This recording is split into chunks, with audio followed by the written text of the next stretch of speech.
চলো বন্ধুরা, আজ আমরা দেখে নিব কি ভারতবর্ষটাকে লুটে ফুটে খেয়েছে এবং কি তাদের নাম এবং কি তাদের ইতিহাস, কে কত হাজার কোটি টাকা লুটে ফুটে খেয়েছে আমাদের ভারতবর্ষ থেকে।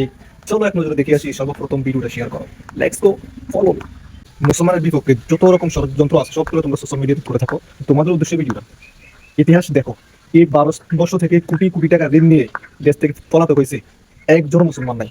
তাহলে ভারতবর্ষ মুসলিমদের জন্য কেন এত অপবাদ? মুসলিমরা কি কোনো এক ব্যক্তি ভারত থেকে 10টি টাকা নিয়ে দেশ থেকে পালিয়েছে এমন কোনো প্রমাণ দিতে পারবেন? আজ অব্দি না। কিন্তু অন্য অন্য ধর্মের মানুষগুলা হাজার কোটি কোটি টাকা নিয়ে দেশ থেকে পলাতক সমস্ত মানুষের নামগুলো আমি গুগল থেকে ক্যারেক্ট করছি, যা ইতিহাসে এখন সাক্ষী হয়েছে। কিন্তু তাদের বিষয় কোনো কিছু বলে না, শুধু মুসলিমদের দোষারোপ করে এই সমস্ত অন্ধভক্তদের জন্য এই ভিডিওটা। ভারতবর্ষের জন্য মুসলমান জাত করেছে পুরো বিশ্বের মানুষ এবং ইতিহাসে তা লিপিবদ্ধ রয়েছে।